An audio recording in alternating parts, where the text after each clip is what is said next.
Middle east में एक ऐसा अटैक हुआ है जिसने पूरी दुनिया को हिला के रख दिया है।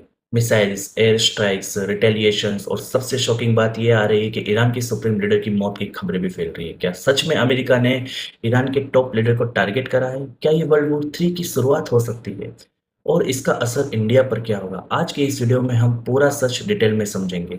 सबसे पहले समझते हैं कि एग्जैक्टली हुआ क्या है, ये सिचुएशन क्यों है। तो रिपोर्ट्स के हिसाब से यूनाइटेड स्टेट और इसराइल एक मिलकर एक ईरान पर एक कोऑर्डिनेट मिलिट्री स्ट्राइक लॉन्च कर रहे थे। इस ऑपरेशन का ऑब्जेक्टिव उन्होंने बताया था कि ईरान के न्यूक्लियर फैसिलिटी को डिस्ट्रॉय करना, मिसाइल डेवलपमेंट प्रोग्राम को रोकना और रीजनल सिक्योरिटी को प्रोटेक्ट करना है। तो एयर स्ट्राइक जो अभी तक हुई है वो है तेहरान और इस्फान और कुछ मिलिट्री बेसिस पर किए गए हैं, जिसके अंदर एडवांस फाइटर जेट्स और मिसाइल का यूज हुआ है। अमेरिका का कहना है कि ईरान सीक्रेटली अपना न्यूक्लियर वेपन प्रोग्राम डेवलप कर रहा था, जो ग्लोबल सिक्योरिटी के लिए सबसे बड़ा थ्रेट है। सबसे बड़ी और शॉकिंग बात यह आ रही है कि ईरान के सुप्रीम लीडर, जिनका नाम है अयतुल्ला अली, एक टारगेटेड स्ट्राइक में मारे गए हैं। अगर ये ऑफिशियली कंफर्म होता है तो ये ईरान के लिए सबसे बड़ा पॉलिटिकल झटका होगा पिछले 40 सालों में। बिकॉज वो एक सबसे बड़े पावरफुल लीडर थे, मिलिट्री डिसीजंस उनके कंट्रोल में थे, न्यूक्लियर पॉलिसी उनके अंडर में आती थी, रीजनल्स स्ट्रेटेजीज का वो पार्ट थे। उनकी मौत से ईरान के अंदर पॉलिटिकल इंस्टेबिलिटी भी बढ़ सकती है। अटैक के तुरंत बाद ईरान ने भी रिटेलिएशन स्टार्ट किया है। ईरान ने मिडल ईस्ट में मौजूद यूएस मिलिट्री बेस पर मिसाइल और ड्रोन्स अटैक्स किए हैं। खास तौर पर इराक में मौजूद यूएस बेसिस को टारगेट किया गया है। गल्फ रीजन में भी टेंशन बढ़ गया है। इराक एक सेंसिटिव लोकेशन है क्योंकि वहाँ यूएस ट्रॉप्स भी हैं और ईरान अलाइन मिलिटियास भी एक्टिव होते हैं। इसी वजह से इराक डायरेक्टली कॉन्फ्लिक्ट जोन बन गया है।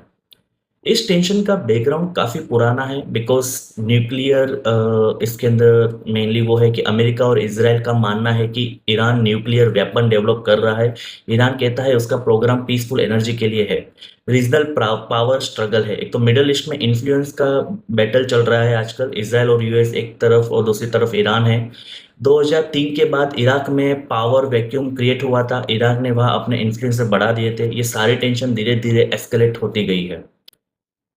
इस सिचुएशन के बाद यूनाइटेड नेशन ने भी इमरजेंसी मीटिंग बुलाई थी। यूएन सेक्रेटरी जनरल ने अपील की है कि दोनों साइड से डी एस्केलेशन करिए, नेगोशिएशन टेबल पर वापस आइए। चाइना और रसिया ने भी कहा है कि अगर वॉर बढ़ता है तो पूरी दुनिया को नुकसान होगा।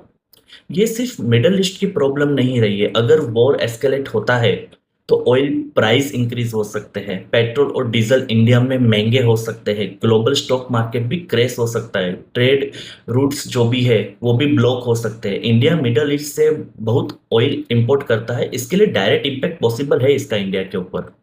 अब सबसे बड़ा सवाल है ये है कि क्या ये वर्ल्ड वॉर 3 बन सकता है? फिलहाल अभी ये रीजनल कॉन्फ्लिक्ट है, लेकिन अगर रसिया, चाइना या नाटो डायरेक्टली इन्वॉल्व हो गए तो सिचुएशन ग्लोबल वॉर में कन्वर्ट हो सकती है। अभी सब कंट्रीज डिप्लोमेसी का यूज करने की कोशिश कर रही है। तो फाइनल दोस्तों, इसका जो कंक्लूड निकलता है, सिचुएशन काफी सीरियस है। यूएसए, ईरान और इराक कॉन्फ्लिक्ट ने मिडल ईस्ट को एक बार फिर से बहुत खराब जोन में लाके खड़ा कर दिया है। आप क्या सोचते हो, क्या वो रुक जाएगा या फिर बढ़ेगा? कमेंट में अपना ओपिनियन जरूर बताना। वीडियो अगर इन्फॉर्मेटिव लगा हो तो लाइक, शेयर, कमेंट जरूर करिएगा, क्योंकि ये यहाँ मिलते हैं आपको हर ग्लोबल इश्यू का सिंपल एक्सप्लेनेशन। तो मिलते हैं नेक्स्ट वीडियो में।